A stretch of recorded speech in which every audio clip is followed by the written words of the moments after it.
Hi, welcome back to Focal Point AFR Talk, talking about the fact that President Obama literally, I believe, is trying to buy this election. He thinks he's cobbled together his majority coalition. He's got enough Americans out there that feel themselves helplessly and slavishly dependent on their plantation owners in Washington, D.C. I mean, literally, ladies and gentlemen, they are like serfs, and they are being treated like serfs, being treated like slaves who are completely dependent on the plantation masters for food, shelter, and clothing. They see themselves as dependent upon the federal government as slaves were dependent upon their masters in the pre-Civil War era. I mean, that's how bad this thing has gotten. But it's shameless on the part of Barack Obama. He's got no problem doing that because that's how he is going to buy re-election. You know, we talked about this Obama phone business, played the soundbite of the woman saying, hey, I'm voting for Obama because he got me a phone. The latest deal, believe it or not, the latest deal now is Obama iPhones. I kid you not. Here's the latest deal. It's not just the Obama phones. Remember, we saw there 269,000 people that had more than one Obama phone. I mean, they're getting 250 free minutes. They're getting the free phone, and they're signing up for more than one. So maybe they're selling them. Maybe they're giving them to other people. Who knows what they're doing with them, but they're only entitled to one. But they're just socking them away and letting the taxpayers, you and I, buy their phones and buy their cell phone minutes. Turns out in Ohio, again, the swing state, there are twice as many people using Obama phones now as were using them 1 year ago. 500,000 people, over 1 million people in Ohio now, using Obama phones, 500,000 in 1 year. What's he doing? He is buying votes by throwing cell phones at people. That's 500,000 votes he thinks are in the bank for him because who gave him that phone? Barack Obama gave him that phone. Barack Obama didn't buy him that phone. You and I bought their phone. You and I are paying for their cell phone minutes. Barack Obama didn't contribute a dime to that program, but he can convince people that he's the one that's responsible for it. They have him to thank. That's 500,000 votes. And the latest scam, people taking their food stamps and they're selling food stamps in exchange for iPhones. So now it's no longer just Obama phones, it's Obama iPhones. I don't have an iPhone 5. You probably don't have an iPhone 5. But there are a lot of people out there trading their food stamps that you and I are paying for, trading them in for iPhone 5s. So that is the latest thing that's going on out there across the fruited plain. Well, let's go to the phones. 888-589-8840. Let's go to Joe in Vincennes, Indiana. Joe, you're on Focal Point with Brian Fisher. What's on your mind? Well, Brian, I got 100,000 things on my mind that I could say, but I'm going to keep it short and sweet with you. My daughter goes to high school, and she has a friend who has a younger sister that they got hit by a train, and she was having like home care service, nurse coming in taking care of like a therapy lady. Yeah. And I thought my daughter was telling me things were going really well. I think she was starting to get movement in her hands and things, and seeing a lot of improvements in that. And Obama pulled all that funding for that, and that was like a decision that was made by the Obama administration. Well, it was coming from funding from the government, from what I understand. Okay. And again, I guess it goes back to that Obamacare stuff that, there's, how does my wife put it? You can get, you can have coverage, but it doesn't mean you get care. You know what I'm saying? Right. Yeah. So, big difference on that. And also with the debate thing, we don't have cable television or anything. We don't watch TV much except for family night. But with the debates, I hope he chokes. I hope Obama chokes, and no Heimlich or no mouth-to-mouth, but maybe a swift kick. Well, anyway, and show, Brian. All right, thank you, Joe. And he and his people are out there saying, I'm not a very good debater. I'm not a particularly good debater. His own team is trying to say, hey, Romney's going to win this debate. We understand that going in. So it's a clever way, if people pay attention to that, it's a clever way to make Romney look bad. Because if he doesn't just wax the floor with Barack Obama, which he's not going to do, but if he doesn't wax the floor with him, then he looks like a failure because Obama himself is that guy's a way better debater than I am.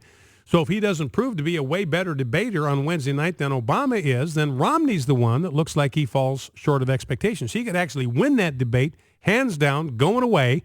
But because the Obama team has raised expectations for Romney, then he could wind up looking like a failure.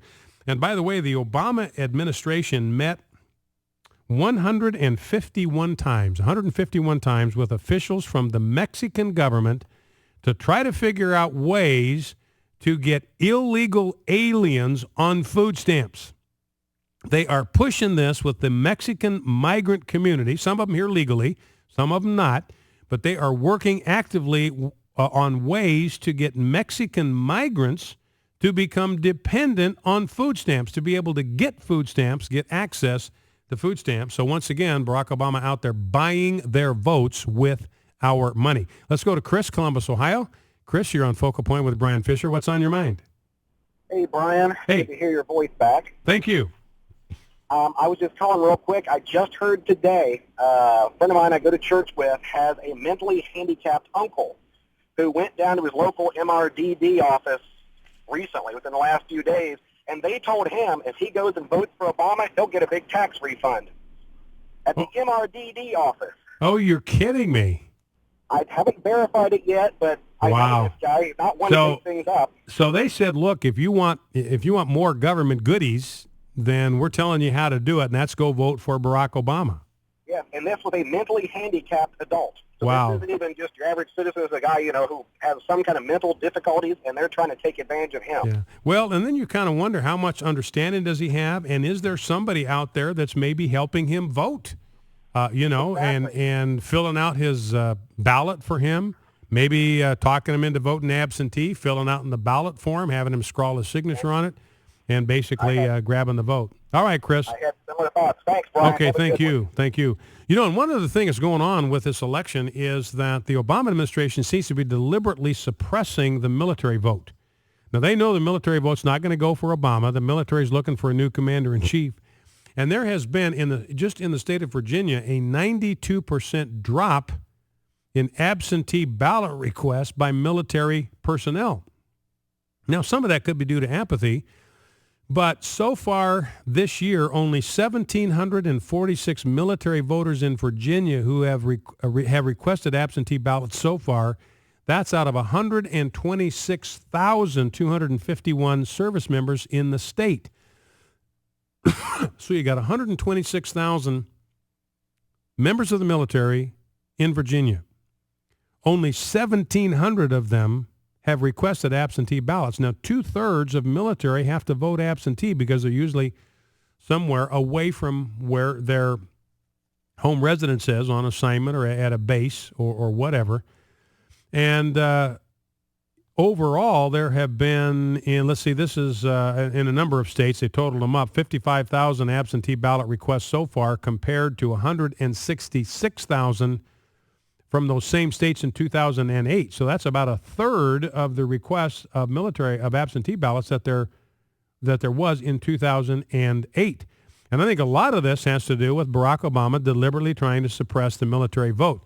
The Inspector General for the military, there was a law that was passed in 2009. There's got to be an office to help with voting on every single military base. Inspector General couldn't even find 50% of them. Half of them, he couldn't even find one that even existed. So the Obama administration does not want these veterans to vote, doesn't want to help them to vote, has been giving them the wrong dates for when their absentee ballots are due, because he knows, look, the military is not with them. And so the Obama administration doing everything in their power to repress and suppress the military vote. Let's go to Teresa, Mobile, Alabama. Teresa, welcome to Focal Point. What's on your mind? Hey, I have a lot on my mind, actually. But I was calling in to let you know that I was planning on watching the debate, that I think that I'm interested to hear Romney's idea for this country to get some kind of stability into the country, because I have 2 disabled kids, and I do get Social Security for my kids. And both of them have CP and autism. And I want to know if it means doing something with their SSI and losing it. I will still vote for Romney because my husband's a veteran. I work full-time. I'm willing to sacrifice to make this country better. Well, and the reality is, and this is kind of the catch-22 in this. Now, I don't know what Romney's plans are for entitlement reform because he hasn't told us. That's part of the frustration I think we have with him. Yeah, And what I'm that's hearing all you say, Teresa, you'd like to hear him lay out his plan for entitlement reform. Now, Paul Ryan does have a plan to protect these entitlement programs, to reform them and make them sustainable, because right now, you know, the Social Security disability program that your children are on, Teresa, that's going bankrupt by 2017. And it's Now, from people that lie and cheat on the system. Like, my kids are truly disabled. yeah. Well, and see, here's disabled. my point, Teresa. Here's my point. If we don't make some reforms to that program, then 5 years from now, this is after Obama's left office, so he doesn't care, there won't be a single solitary dime in that program for either one of your two kids. Now, Paul Ryan's out there trying to save this thing so that people who are legitimately disabled and depend on that program can still have something in the way of resources when we get to 2017 and 2018. But, you know, Barack Obama can kind of paint them as stingy and mean, and they're trying to gut this and gut that. And so far, you know, Romney has not developed a particularly effective comeback to that. Ryan does. That's why I plan on watching the debate. It's because I want to know what his complete comeback So is. you're expecting some specifics from Romney on economic issues, including entitlement reform. And I think a lot of voters probably looking for and hoping to hear the same thing. Well, that's it for the first hour of Focal Point. David, if you can hang in, we'll take your call coming right out of the news break. And by the way, voters aren't fooled. They do not believe that federal spending has helped the economy. This is the thing. I hope Mitt Romney is aware of this. It's a poll from the Terrence Group. Most Americans believe increased federal spending has not helped the overall economy. 52% to 26%. Twice as many people think it has not. In fact, twice as many people think it has hurt the economy. 52% think it's hurt the economy. Only 26% say that it has helped. And so there's a majority of independents, seniors, and married women who all agree federal spending hurts the economy. Mitt Romney, are you listening?